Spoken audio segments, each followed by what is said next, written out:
जय हिंद दोस्तों स्वागत है आप सबका अपना YouTube channel PC target batch pi classes target batch में आप सबका स्वागत है। वैसे विद्यार्थी जो अभी तक मेरे channel PC target batch pi classes target batch को सब्सक्राइब नहीं किए हैं वो जल्द से जल्द सब्सक्राइब कर ले और बेल का प्रेस नोटिफिकेशन ऑन कर दें ताकि जो मैं वीडियो अपलोड करूँ वो सीधे आप तक पहुँच सके। तो वैसे विद्यार्थी जो polytechnic entrance paramedical dental BSc nursing and ITI entrance exam 2021 entrance exam 2021 का तैयारी करना चाहते हैं और मेरे चैनल पीसी टारगेट बैच को जल्द से जल्द सब्सक्राइब कर लें और बेल का नोटिफिकेशन ऑन कर दें। आज का जो आपका क्लास होने वाले केमिस्ट्री का एटम क्लास 3 एटम यानी कि परमाणु का जो है परमाणु का क्लास होने वाली है बाबू। क्लास 3 क्लास 1 और 2 मैं अपलोड कर चुका हूँ। वैसे विद्यार्थी जो क्लास 1 और 2 नहीं देखें वो सबसे पहले वीडियो को देख लें ताकि जो आपका जो आगे का क्लास 3 है वो अच्छी तरीके से समझ में आ सके। तो मैं उसका डिस्क्रिप्शन में लिंक डाल दिया हूँ, ठीक है। तो सबसे पहले जाकर देख लेंगे। आज का जो आपका टॉपिक है बाबू रदरफोर्ड का प्रयोग। आज का क्या है, आज का टॉपिक जो है आपका रदरफोर्ड का प्रयोग भाई राकेश सर के द्वारा। तो जल्द से जल्द मेरे चैनल को सब्सक्राइब कर ले और वीडियो को अच्छी लगे तो शेयर कमेंट और लाइक जरूर से जरूर करें। चलिए क्लास को स्टार्ट करते हैं। रदरफोर्ड का प्रयोग सभी स्टूडेंट ध्यान देंगे। रदरफोर्ड ने क्या प्रयोग किया? सबसे पहला सवाल कि रदरफोर्ड का प्रयोग का नाम था अल्फा प्रकीर्णन प्रयोग, अल्फा स्पेक्ट्रिक एक्सपेरिमेंट, अल्फा प्रकीर्णन प्रयोग। तो पहला सवाल आता है कि अल्फा प्रकीर्णन प्रयोग किसने किया? अल्फा प्रकीर्णन प्रयोग किसने किया? और यह प्रयोग 1911 ईस्वी में किया गया। कब किया गया? तो बोलेंगे रदरफोर्ड ने 1911 ईस्वी में एक प्रयोग किया जिस प्रयोग का नाम क्या था? अल्फा प्रकीर्णन प्रयोग। आपको याद करना है बाबू, अल्फा कण जो होता है यह हीलियम आयन के समान होता है। तो याद रखना है कि अल्फा कण किसके समान होता है? अल्फा कण किसके समान? और इस अल्फा कण का खोज भी जो है या अल्फा कण का खोज भी जो है यह किसके द्वारा किया गया? किसके द्वारा किया गया? रदरफोर्ड के द्वारा किया गया। यह 2 पॉइंट अल्फा के बारे में आपको याद रखना है कि अल्फा का नेचर जो होता है यह किसके समान होता है? हीलियम आयन के समान। और अल्फा कण के खोज भी किसने किया था? रदरफोर्ड। यह रदरफोर्ड ने आगे चलकर रदरफोर्ड कहां का रहने वाला था? तो न्यूजीलैंड। कहां का? ऑस्ट्रेलिया महादेश के नीचे आप देखिएगा तो 2 छोटा द्वीप नजर आएगा और वही 2 छोटा द्वीप जो है वही कहलाता है न्यूजीलैंड। क्या कहलाता है? और वह न्यूजीलैंड का रहने वाला यह साइंटिस्ट था कौन? रदरफोर्ड। रदरफोर्ड ने अल्फा किरण का, बीटा किरण का एवं गामा का नहीं बाबू, गामा का विवरण किया था, नाभिक का खोज किया। तो हम बोलेंगे रदरफोर्ड ने किस चीज का खोज किया? अल्फा का, बीटा का और नाभिक का। यह तीनों का खोज किसने किया? रदरफोर्ड। उसके अलावे रेडियो सक्रिय किरणों को, रेडियो एक्टिव रे, हिंदी में रेडियो सक्रिय किरणों को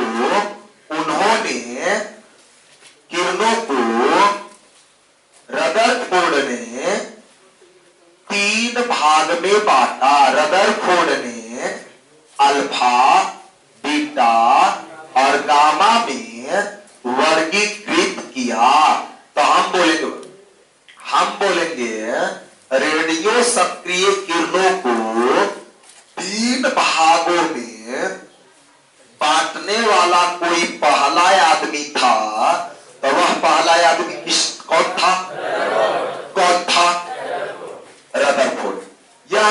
रदरफोर्ड को नाभिकीय भौतिक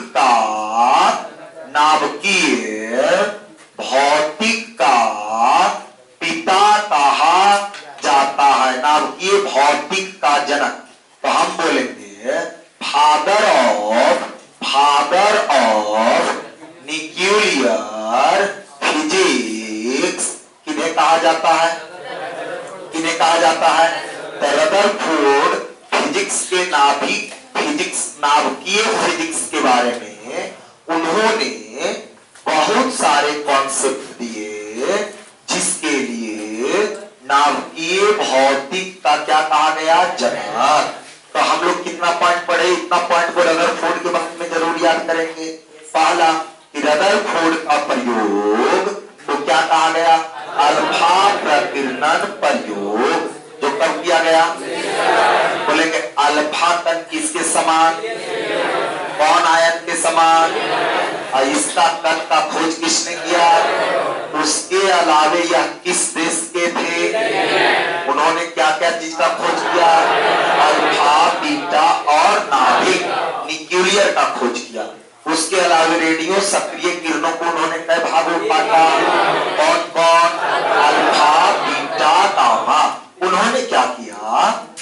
उन्होंने रेडियो सक्रिय पदार्थ को शीशे के पात्र में रखा।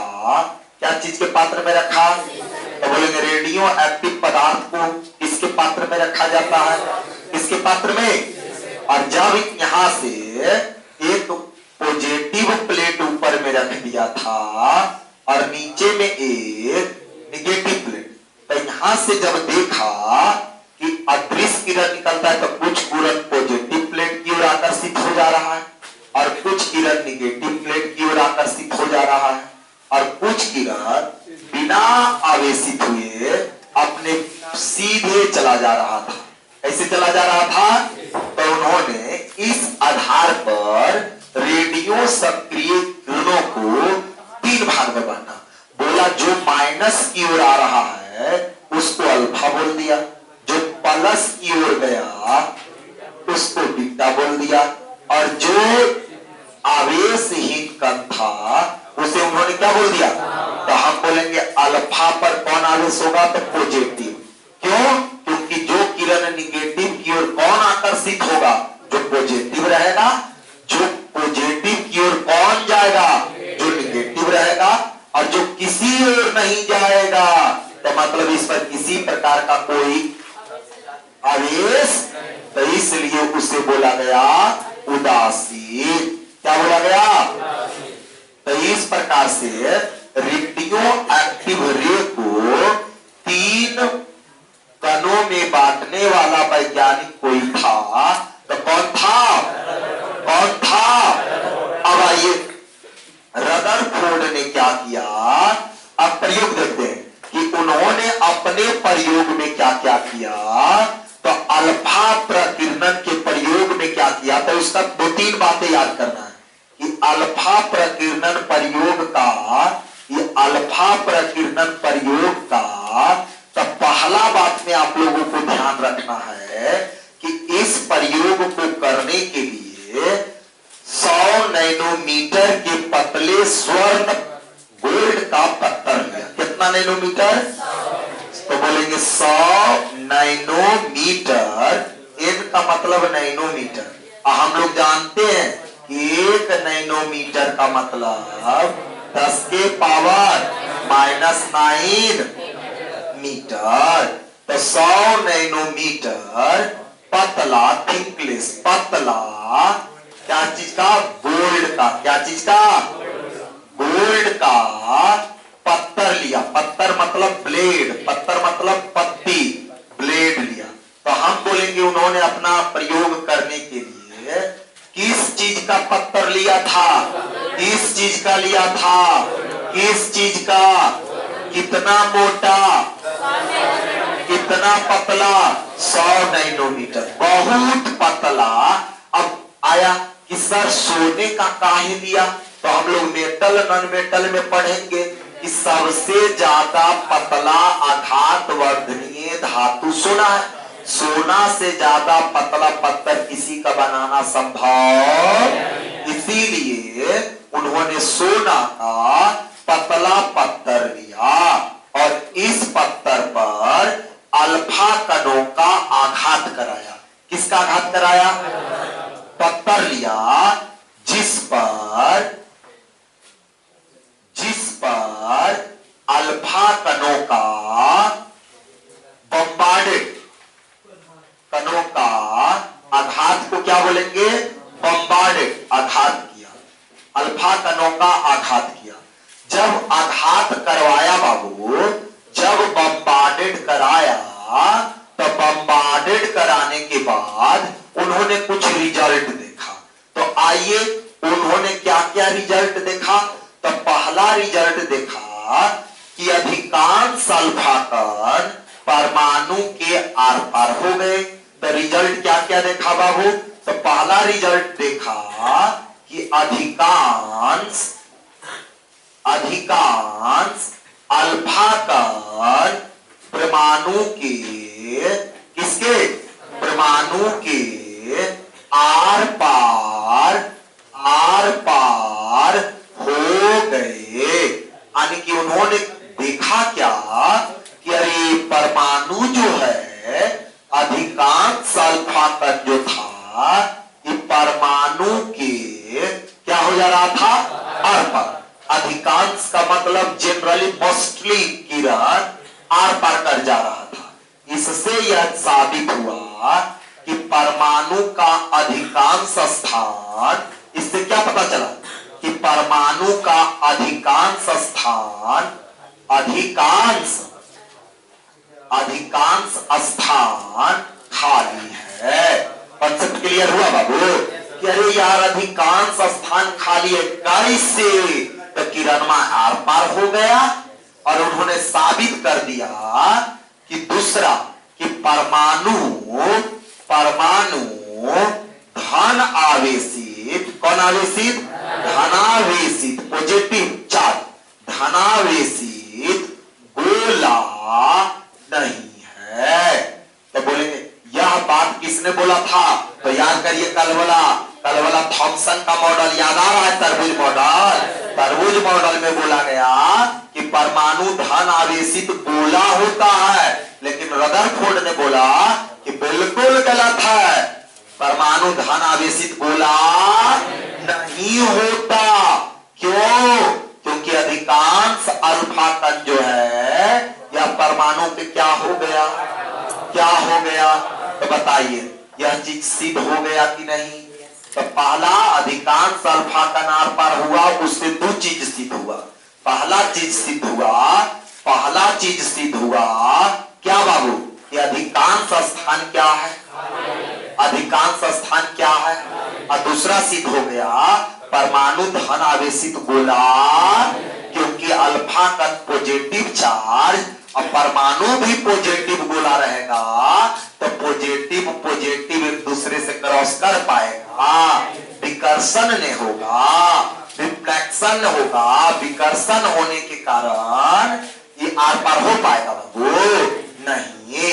फिर देखा कि बहुत कम कण जो परमाणु के केंद्र से होकर गुजर रहा था, वह अपने पथ से विचलित हो गया। अपने पथ से क्या हो गया? और 4000 में से एक कण जिस रास्ते पर गया, वापस उसी रास्ते पे आ गया। तो बी पॉइंट में उन्होंने सिद्ध किया कि परमाणु के केंद्र में जो होगा वह पॉजिटिव चार्ज होगा। तो बोलेंगे परमाणु के केंद्र में कौन चार्ज होगा? तो परमाणु के केंद्र में पॉजिटिव चार्ज होगा। उसके अलावे उन्होंने बताया कि एक पॉजिटिव चार्ज जो केंद्र में होगा, और उन्होंने वही केंद्र को नाभिक कहा।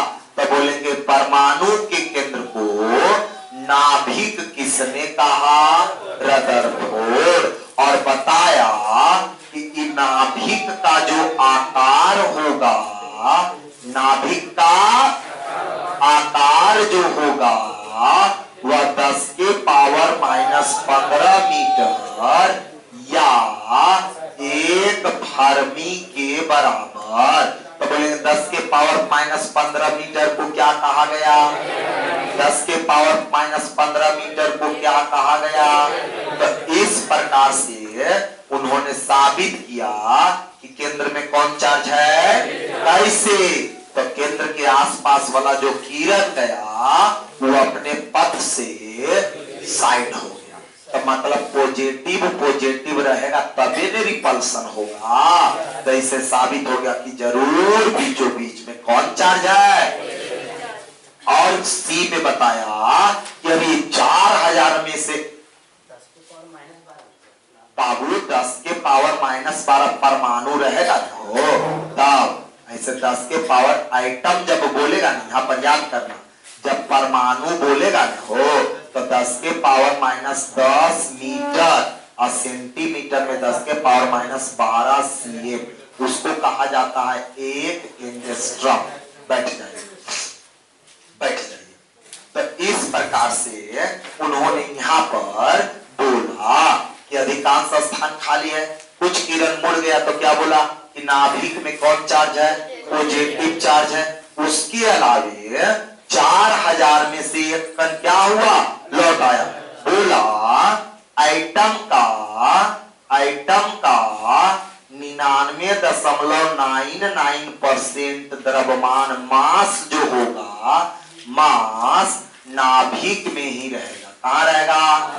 नाभिक में ही होगा। ये तमाम बात को किसने बताया? किसने बताया? तो रदरफोर्ड में आप इतना ही अगर माइंड में रखते हैं तो आपका एकक सवाल बनेगा। फिर से, रदरफोर्ड कौन प्रयोग किए? कब किए? कहाँ के थे? क्या क्या चीज का खोज किए? क्या क्या चीज का?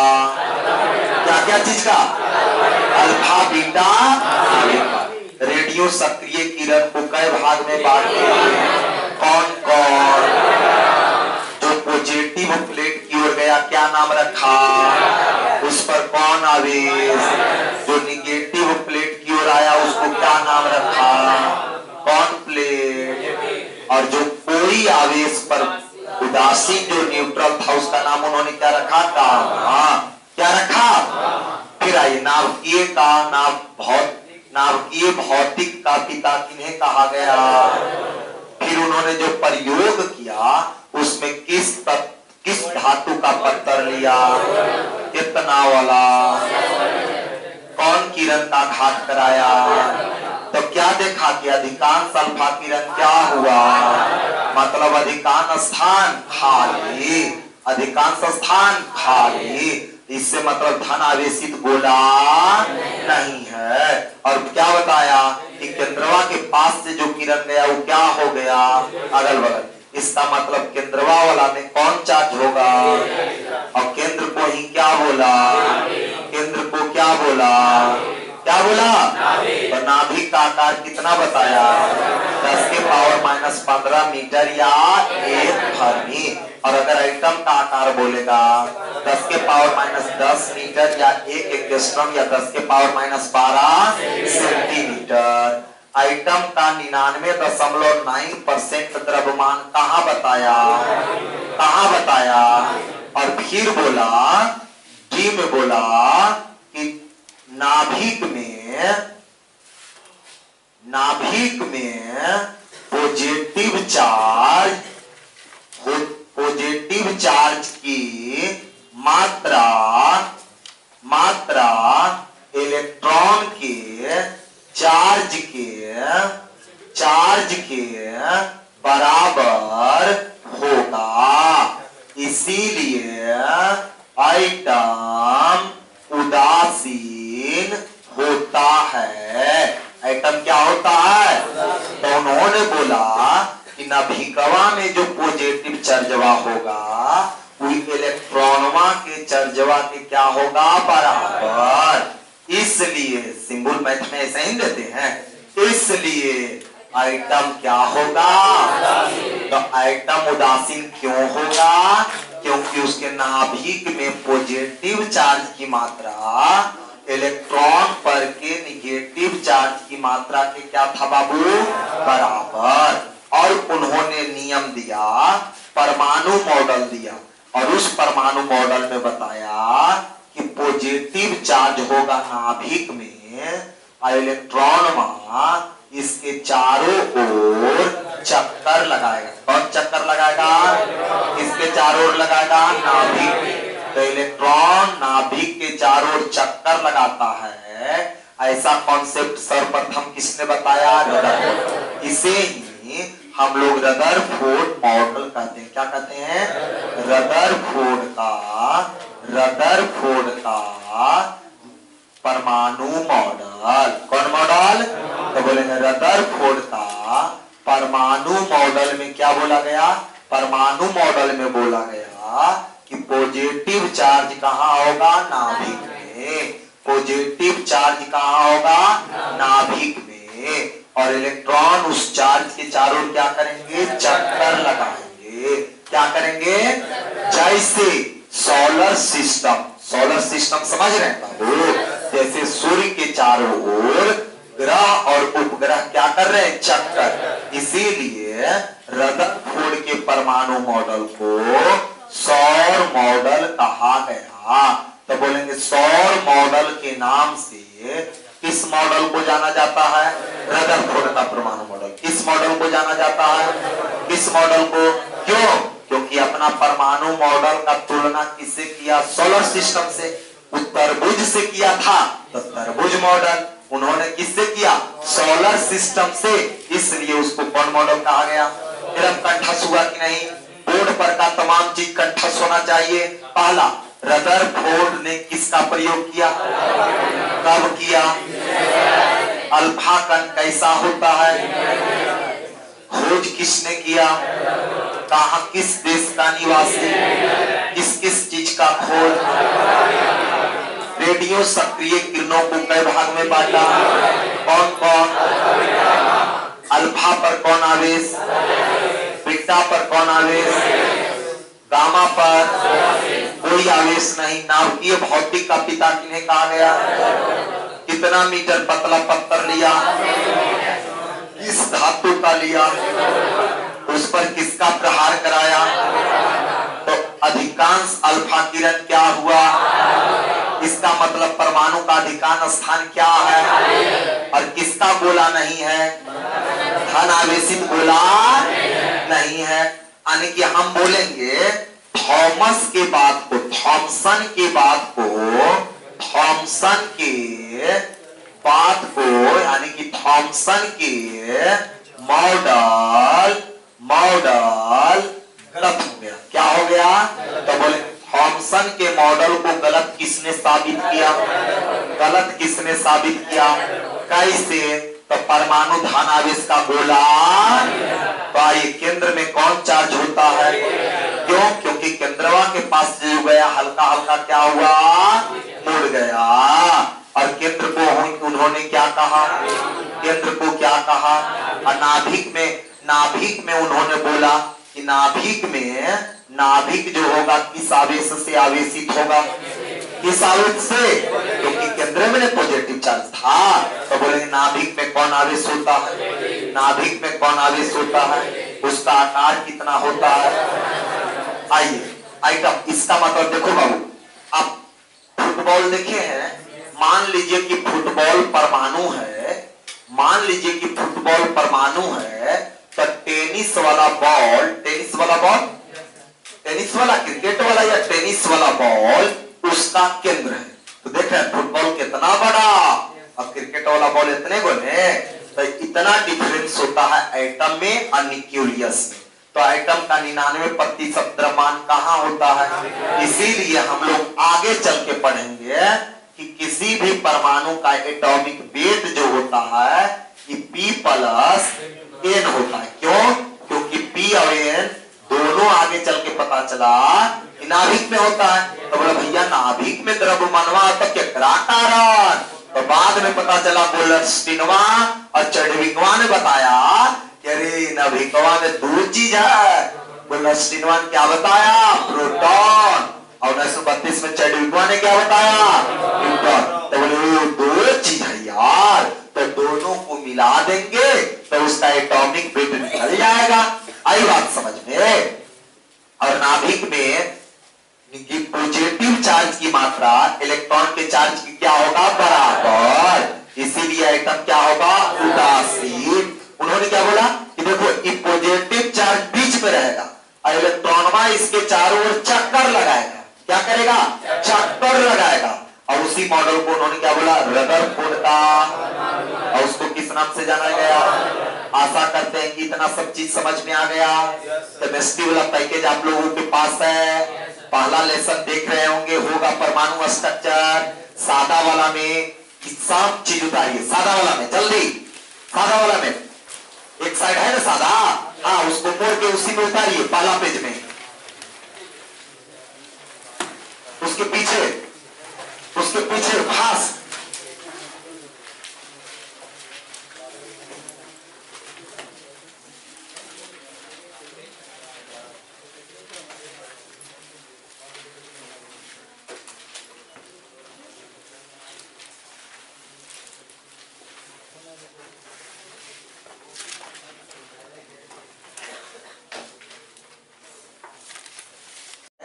और उसके बीचों बीच में पॉजिटिव चार्ज होता है और वही पॉजिटिव चार्ज के चारों ओर इलेक्ट्रॉन चक्कर लगाता है।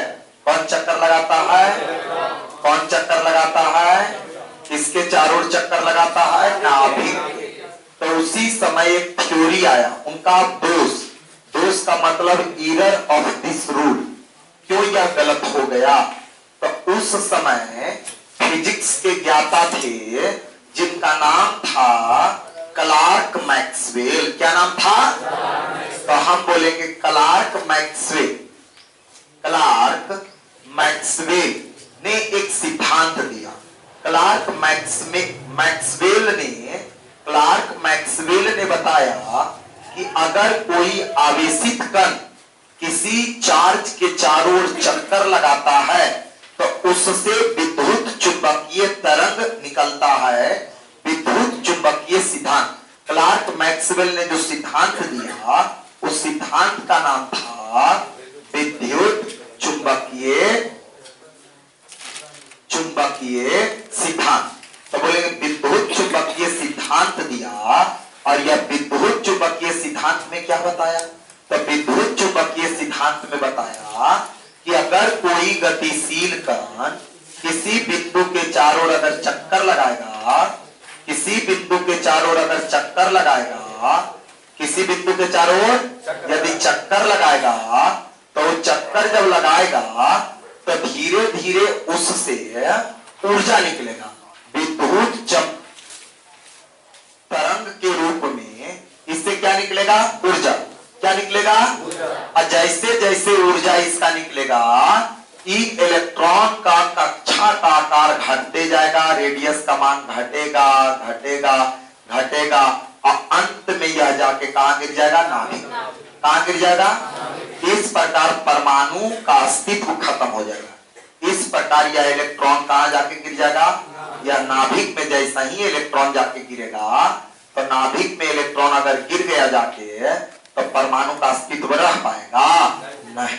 लेकिन परमाणु का अस्तित्व तो है। तो इस प्रकार से एक गलती यहां। और दूसरा यह रेखीय स्पेक्ट्रम को डिफाइन नहीं है। स्पेक्ट्रम क्या होता है तो उसके अगला क्लास में हम लोग पढ़ेंगे कि उनका थ्योरी ने एक तो क्लार्क मैक्सवेल के रूल को लागू नहीं किया और दूसरा किसको नहीं? स्पेक्ट्रम को डिफाइन नहीं किया। लीनियर स्पेक्ट्रम जिसको रेखीय स्पेक्ट्रम कहा जाता है, रेखीय स्पेक्ट्रम को यह डिफाइन नहीं किया। इसलिए इस मॉडल में संशोधन करके 1913 ईस्वी में, कब बाबू? 1913 ईस्वी में नील्स बोर ने, कौन? नील्स बोर ने आगे आकर एक